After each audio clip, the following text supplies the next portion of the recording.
ಆಸ್ತಿ ನುಂಗಿದ್ರೆ ಮಲ್ಲಿಕಾರ್ಜುನ ಖರ್ಗೆ.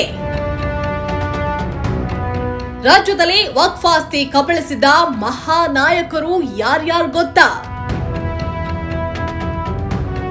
ರಾಜಕೀಯ ನಿವೃತ್ತಿ ಪಡಿತಾರ ಮಲ್ಲಿಕಾರ್ಜುನ ಖರ್ಗೆ. ದೇಶದಲ್ಲಿ ಈಗ ವಕ್ಫ್ ತಿದ್ದುಪಡಿ ಮಸೂದೆ ಜಾರಿಯಾಗಿದೆ ದೊಡ್ಡ ಸುದ್ದಿ. ವಿರೋಧ ಪಕ್ಷಗಳ ವಿರೋಧದ ನಡುವೆಯೇ ಬಿಜೆಪಿ ಮೈತ್ರಿ ಸರ್ಕಾರ ಲೋಕಸಭೆಯಲ್ಲಿ ವಕ್ಫ್ ಬಿಲ್ ಪಾಸ್ ಮಾಡಿದೆ. ಇದೇ ಹಿನ್ನೆಲೆಯಲ್ಲಿ ಲೋಕಸಭೆಯಲ್ಲಿ ತೀವ್ರ ಚರ್ಚೆ, ವಾಗ್ವಾದಗಳು ನಡೆಯಿತು. ವಿರೋಧ ಪಕ್ಷಗಳು ಇದು ಮುಸ್ಲಿಂ ವಿರೋಧಿ ಬಿಲ್ ಅಂತ ಹೇಳಿದ್ರೆ, ಸರ್ಕಾರ ಇದು ಬಡ ಮುಸ್ಲಿಮರ ಪರವಾದ ಬಿಲ್ ಅಂತ ವಾದ ಮಾಡಿದೆ.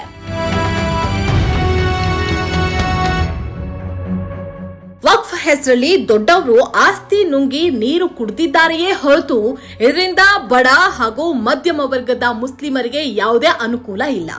ತಿದ್ದುಪಡಿ ಮಾಡೋದ್ರಿಂದ ವಕ್ಫ್ ಆಸ್ತಿಯ ಸದ್ಬಳಕೆ ಆಗುತ್ತೆ ಅಂತ ಸರ್ಕಾರ ತನ್ನ ವಾದವನ್ನ ಎತ್ತಿ ಹಿಡಿದಿದೆ.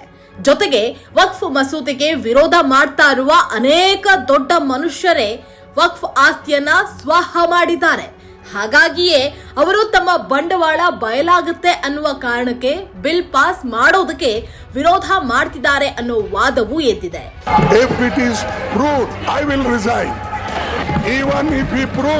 ಇದಕ್ಕೆ ಪೂರಕವಾಗಿ ಬಿಜೆಪಿ ರಾಜ್ಯ ಉಸ್ತುವಾರಿ ಹಾಗೂ ರಾಜ್ಯಸಭಾ ಸದಸ್ಯ ರಾಧಾ ಮೋಹನ್ ದಾಸ್ ಅಗರ್ವಾಲ್ ಹೇಳಿದ ಮಾತು ಭಾರಿ ಕೋಲಾಹಲ ಉಂಟು ಮಾಡಿದೆ. ಕರ್ನಾಟಕದಲ್ಲಿ ಭಾರಿ ದೊಡ್ಡ ಕುಳಗಳು ವಕ್ಫ್ ಆಸ್ತಿಯನ್ನ ನುಂಗಿದ್ದಾರೆ. ಅವರಲ್ಲಿ ಅತಿ ಗಣ್ಯ ವ್ಯಕ್ತಿಯ ಹೆಸರನ್ನ ನಾನು ಇಲ್ಲಿ ಹೇಳೋದಿಲ್ಲ. ಆ ಹೆಸರು ಹೇಳಿದ್ರೆ ಇಲ್ಲಿ ಸದನದ ಗೌರವ ಹಾಳಾಗುತ್ತೆ. ಆದ್ರೆ ಆ ವ್ಯಕ್ತಿ ಯಾರು ಅನ್ನೋದು ನಿಮ್ಗೆಲ್ಲ ಗೊತ್ತೇ ಇದೆ ಅಂತ ರಾಧಾ ಮೋಹನ್ ದಾಸ್ ಹೇಳಿದ್ದಾರೆ. आश्चर्य की बात है, माननीय सांसद जी का बयान आया, मैं मरते मरते मर जाऊंगा लेकिन मैं अपनी बात वापस नहीं लूंगा. जब तक जीवित रहूंगा तब तक मैं इस बात को वापस नहीं लूंगा.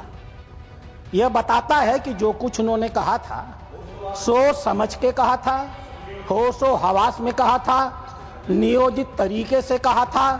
और यह जो संपूर्ण इंडी ठगबंधन है, ये इस इंडी ठगबंधन की मानसिकता को द्योतक करता है.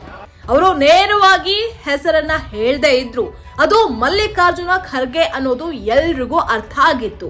ಇದಕ್ಕೆ ಪೂರಕವಾಗಿ ಸಂಸದ ಅನುರಾಗ್ ಠಾಕೂರ್ ನೇರವಾಗಿಯೇ ಮಲ್ಲಿಕಾರ್ಜುನ ಖರ್ಗೆ ಅವರ ಹೆಸರನ್ನ ಪ್ರಸ್ತಾಪ ಮಾಡಿ ಇವರು ವಕ್ಫ್ ಆಸ್ತಿಯನ್ನ ಕಬಳಿಸಿದ್ದಾರೆ ಅಂತ ಆರೋಪ ಮಾಡಿದ್ದಾರೆ. कर्नाटक में जो घोटाले हुए सर, उसमें इनके राष्ट्रीय अध्यक्ष मल्लिकार्जुन खड़गे जी का नाम भी आता है. जहां पर क्या ಕಾಂಗ್ರೆಸ್ನ ರಾಷ್ಟ್ರೀಯ ಅಧ್ಯಕ್ಷ ಮಲ್ಲಿಕಾರ್ಜುನ ಖರ್ಗೆಯ ಮೇಲೆ ಬಂದಿರುವ ಈ ಆರೋಪ ತುಂಬಾ ಗಂಭೀರವಾದದ್ದು. ಈಗಾಗಲೇ ಖರ್ಗೆ ಕುಟುಂಬದ ಬಳಿ ಸಾವಿರಾರು ಕೋಟಿ ಆಸ್ತಿ ಇದೆ ಅನ್ನೋ ವಿಚಾರದಲ್ಲಿ ಅನೇಕ ಬಾರಿ ಅಲ್ಲಲ್ಲಿ ಪ್ರಸ್ತಾಪ ಆಗಿದೆ. ಇದರ ಬಗ್ಗೆ ತನಿಖೆ ಆಗಬೇಕು ಅನ್ನುವ ವಿಚಾರದಲ್ಲಿಯೂ ವಾದ ಪ್ರತಿವಾದಗಳು ಆಗಿದೆ. ಆದ್ರೆ ಎಲ್ಲಾ ಬಿಟ್ಟು ವಕ್ಫ್ ಆಸ್ತಿಯನ್ನ ಮಲ್ಲಿಕಾರ್ಜುನ ಖರ್ಗೆ ಕಬಳಿಸಿದ್ದಾರೆ ಅನ್ನೋ ಆರೋಪ ನಿಜಕ್ಕೂ ಸಾಧಾರಣ ಸಂಗತಿಯಲ್ಲ. एक तुगलकी फरमान है सेक्शन 40, इसमें दान देने वाला किसी भी धर्म का हो सकता है, लेकिन देखभाल करने वाला मुसलमान ही होना चाहिए.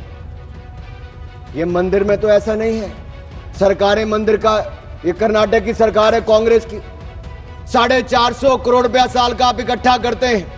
कहां खर्च करते हैं, कौन जवाब देता है उसका? एक एक रुपए का हिसाब आपको देना चाहिए था.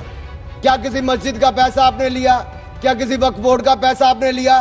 लेकिन कर्नाटक में जो घोटाले हुए सर, उसमें इनके राष्ट्रीय अध्यक्ष मल्लिकार्जुन खड़गे जी का नाम भी आता है. जहां पर क्या ಭೂ ಕಬಳಿಕೆಯ ವಿಚಾರಕ್ಕೆ ಬಂದ್ರೆ ಎಲ್ಲಾ ಪಕ್ಷದಲ್ಲೂ ಭಾರಿ ನುಂಗಣ್ಣಗಳಿದ್ದಾರೆ ಅನ್ನೋದು ರಹಸ್ಯ ಏನಲ್ಲ. ಆದ್ರೆ ಈ ಸಂದರ್ಭದಲ್ಲಿ ಮಲ್ಲಿಕಾರ್ಜುನ ಖರ್ಗೆ ಅವರ ಮೇಲೆ ವಕ್ಫ್ ಆಸ್ತಿ ಕಬಳಿಕೆಯ ಆರೋಪ ಬಂದಿರೋದು ಮಾತ್ರ ತನಿಖೆ ನಡೆಸಲೇಬೇಕಾದ ವಿಚಾರ. ಹಾಗಂತ ಖರ್ಗೆ ಅವರು ಕೂಡ ಸುಮ್ಮನೆ ಕೂತಿಲ್ಲ. ಸದನದಲ್ಲಿ ಬಿಜೆಪಿ ನಾಯಕರ ಆರೋಪವನ್ನ ಸ್ಪಷ್ಟವಾಗಿ ತಳ್ಳಿ ಹಾಕಿದ್ದಾರೆ. ಮಾತ್ರವಲ್ಲ, ಬಿಜೆಪಿಯ ಇಂತಹ ಆರೋಪಕ್ಕೆ ನಾನು ಹೆದರೋದೂ ಇಲ್ಲ, ಬಗ್ಗೋದೂ ಇಲ್ಲ. ನನ್ನ ಮೇಲೆ ಇಂತಹ ಆರೋಪ ಮಾಡಿದ ಅನುರಾಗ್ ಠಾಕೂರ್ ಕ್ಷಮೆ ಕೇಳಬೇಕು ಅಂತ ಪಟ್ಟು ಹಿಡಿದಿದ್ದಾರೆ. Completely false and baseless charges were hurled at me in the Lok Sabha by Sri Anurag Thakur. If Sri Thakur cannot prove his allegation, he has no right be in parliament. He should resign. I seek, and if it is proved, I will resign. Even if he proves a 1 acre of walkland is occupied by me or my children, ಇದರ ಬದಲಾಗಿ ಆ ಆರೋಪದ ಬಗ್ಗೆ CBI ತನಿಖೆ ಆಗಲಿ ಅಂತ ಮಲ್ಲಿಕಾರ್ಜುನ ಖರ್ಗೆ ಪಟ್ಟು ಹಿಡಿದಿದ್ರೆ ಇನ್ನೂ ಅರ್ಥಪೂರ್ಣವಾಗಿರ್ತಾ ಇತ್ತು. ಅಂದಹಾಗೆ ವಕ್ಫ್ ಆಸ್ತಿ ಕಬಳಿಕೆಯ ಆರೋಪ ಪಟ್ಟಿಯಲ್ಲಿರುವ ರಾಜ್ಯದ ಪ್ರಮುಖ ನಾಯಕರ ಹೆಸರುಗಳು ಯಾವ್ದ್ಯಾವ್ದು ಗೊತ್ತಾ? ಈ ಪಟ್ಟಿಯಲ್ಲಿ Kamrul Islam, CM Ibrahim, K Rehman Khan, NA Haris, Jaffer Sharief ಜೊತೆಗೆ ಅನೇಕ ವಕ್ಫ್ ಬೋರ್ಡ್ ಅಧಿಕಾರಿಗಳ ಹೆಸರು ಶಾಮೀಲಾಗಿದೆ. ಆದ್ರೆ ಈ ಎಲ್ಲಾ ಮುಸ್ಲಿಂ ನಾಯಕರ ಜೊತೆಗೆ ಮಲ್ಲಿಕಾರ್ಜುನ ಖರ್ಗೆ ಹೆಸರು ಬಂದಿರೋದು ಮಾತ್ರ ವಿಚಿತ್ರ.